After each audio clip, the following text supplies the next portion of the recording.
जम्मू कश्मीर आज एक ऐसे दौर से गुजर रहा है जहां एक ही समाज, एक ही जमीन और लगभग एक जैसे हालात में पले बड़े युवा बिल्कुल विपरीत दिशाओं में जाते दिखाई दे रहे हैं। एक और वही युवा हैं जो खेल, शिक्षा, विज्ञान और कला के क्षेत्र में न केवल अपने परिवार बल्कि पूरे क्षेत्र का नाम रोशन कर रहे हैं, जैसे कि आकिब डार ब्रिजेश शर्मा जो आईपीएल में अपना दमखम दिखाएंगे। बारामुल्ला के आकिब डार, उधमपुर के ब्रिजेश शर्मा इस बात के प्रतीक हैं कि कश्मीर और जम्मू का युवा किसी भी राष्ट्रीय मंच पर अपनी प्रतिभा साबित कर सकता है। वहीं दूसरी ओर हाल ही के वर्षों में सामने आए तथाकथित व्हाइट कॉलर टेरर मॉड्यूल ने समाज को झकझोर कर रख दिया है, जहां उच्च शिक्षित पेशेवर डिग्रियां रखने वाले युवा डॉक्टर्स, इंजीनियर्स, रिसर्चर्स हिंसा और आतंक के रास्ते पर जाते पाए गए। यही विरोधाभास, यही आयरनी आज जम्मू कश्मीर के सबसे गहरे और परेशान करने वाले सवालों को जन्म देती है। ये सवाल केवल सुरक्षा या कानून व्यवस्था का नहीं है, बल्कि ये समझने का है कि एक ही सामाजिक राजनीतिक माहौल में रहने वाले युवाओं के सामने जब जीवन के रास्ते खुलते हैं तो कोई प्रगति, मेहनत और पहचान का रास्ता चुनता है, जबकि कोई विनाश, कट्टरता और मौत की ओर क्यों बढ़ जाता है। जब हालात, अवसरों की कमी, बेरोजगारी, संघर्ष और स्थिरता सबके लिए लगभग समान है, तो फिर ये अंतर आखिर पैदा कहां से होता है। व्हाइट कॉलर टेरर मॉड्यूल की अवधारणा इसी बिंदु पर हमें सोचने को मजबूर करती है। पारंपरिक रूप से आतंकवाद को अशिक्षा यानी इलिटरेसी, गरीबी या हाशिए पर पड़े समुदायों से जोड़कर देखा जाता रहा है, यानी वल्नरेबल तबके से जोड़कर देखा जाता रहा है। लेकिन जब एक डॉक्टर जिसने वर्षों तक मानव जीवन बचाने की शपथ ली हो, या एक शोधकर्ता जिसने विज्ञान और तर्क के आधार पर सोचने की प्रशिक्षण पाया हो, एक्सट्रीमिज्म की ओर या उस कट्टर विचारधारा का हिस्सा बन जाता है, तो यह धारणा टूट जाती है। यह साफ हो जाता है कि शिक्षा मात्र अपने आप में कट्टरता के खिलाफ टीका नहीं है। जम्मू कश्मीर का युवा एक जटिल मानसिक और भावनात्मक वातावरण में बड़ा होता है।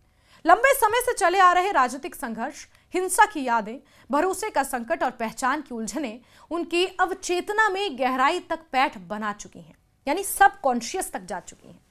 कुछ युवा इन परिस्थितियों को चुनौती के रूप में लेते हैं। वो मानते हैं कि उन्हें इन हालात से ऊपर उठकर अपनी पहचान खुद गढ़नी है। खेल, पढ़ाई या पेशेवर सफलता उनके लिए न केवल आत्मसम्मान का स्रोत बनती है, बल्कि ये एक शांतिपूर्ण प्रतिरोध भी होता है, ये दिखाने का कि कश्मीर का भविष्य केवल संघर्ष नहीं बल्कि संभावना भी है। उसके उलट कुछ युवा उन्हीं परिस्थितियों को अपमान, अन्याय और निराशा के चश्मे से देखते हैं।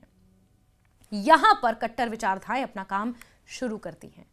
व्हाइट कॉलर टेरर मॉड्यूल इसलिए खतरनाक है क्योंकि यह भावनात्मक असंतोष को बौद्धिक तर्कों, विकृत इतिहास और चयनित धार्मिक या राजनीतिक व्याख्याओं के साथ जोड़ देता है, यानी सिलेक्टिव परसेप्शन।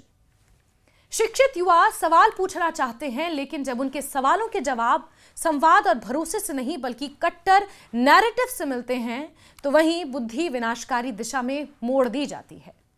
यह भी समझना जरूरी है कि कट्टरता अक्सर अचानक नहीं आती। यह एक क्रमिक प्रक्रिया है, यानी धीरे धीरे ब्रेन वॉश होता है। पहले असंतोष, फिर अलगाव की भावना, उसके बाद हम बनाम वो की सोच और अंत में हिंसा को जायज ठहराने वाली मानसिकता। व्हाइट कॉलर टेरर मॉड्यूल में शामिल कई युवा सामाजिक रूप से सक्रिय, पढ़े लिखे और प्रभावशाली होते हैं। वो अपने जैसे अन्य युवाओं पर भी असर डाल सकते हैं। इसीलिए यह समस्या केवल व्यक्तिगत नहीं रह जाती बल्कि सामूहिक खतरे का रूप ले लेती है।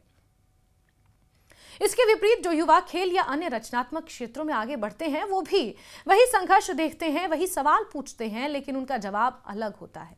वो मानते हैं कि पहचान बंदूक या हिंसा से नहीं बल्कि प्रदर्शन, मेहनत और डिसिप्लिन से बनती है। उनके लिए सफलता सिर्फ व्यक्तिगत उपलब्धि नहीं होती बल्कि एक संदेश भी होता है कि जम्मू कश्मीर का युवा पीड़ित होने के साथ साथ विजेता भी हो सकता है।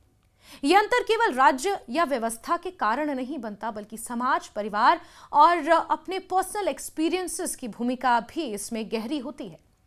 जिन परिवारों में संवाद, आलोचनात्मक सोच और भावनात्मक सहारा मिलता है, वहां युवा अक्सर कठिन हालात में भी संतुलन बनाए रखते हैं। वहीं जहां चुप्पी, भय या केवल गुस्से की भाषा होती है, वहां कट्टरता के बीज आसानी से पनपते हैं। आज जम्मू कश्मीर के सामने सबसे बड़ी चुनौती यह तय करना नहीं है कि कौन सही और कौन गलत, बल्कि यह समझना है कि युवा आखिर किस मोड़ पर, किस रास्ते का चुनाव करता है। ये चुनाव केवल नौकरी या अफसरों का नहीं होता, ये अर्थ, सम्मान और उद्देश्य की तलाश का चुनाव होता है। अगर ये तलाश सकारात्मक मंचों पर पूरी नहीं होती तो नकारात्मक शक्तियां उसे अपने हिसाब से परिभाषित कर देती हैं। इसलिए समाधान भी केवल सुरक्षा उपायों या गिरफ्तारियों में नहीं छिपा है। जरूरत है ऐसे सामाजिक और राजनीतिक माहौल की जहां युवाओं को अपनी बात रखने, सवाल पूछने और असहमति जताने के लिए हिंसा का सहारा ना लेना पड़े, जहां सफलता की कहानियां केवल अपवाद ना हो बल्कि सामान्य अनुभव बने, जहां आकिब डार और ब्रजेश शर्मा जैसे नाम प्रेरणा बने और व्हाइट कॉलर टेरर मॉड्यूल जैसे उदाहरण चेतावनी। जम्मू कश्मीर का युवा एक ही है, संवेदनशील, प्रतिभाशाली और जिज्ञासु। फर्क इस बात का है कि उसकी ऊर्जा को दिशा कौन देता है, यानी कि उसकी एनर्जी को चैनलाइज किस दिशा में किया जाता है और कौन वो ताकतें हैं जो उसे इंपैक्ट करती हैं। अगर समाज, राज्य और संस्थाएं मिलकर उसे उम्मीद, पहचान, अवसर देंगी तो वो प्रगति का रास्ता चुन सकता है। अगर उसे केवल गुस्सा, अपमान और निराशा ही मिलेगी तो वो ऊर्जा विनाश में बदल सकती है, जैसे कि कुछ डॉक्टर्स के साथ हुआ। यही वो बुनियादी सच्चाई है जिसे समझे बिना जम्मू कश्मीर के भविष्य की कोई भी चर्चा अधूरी ही रहेगी।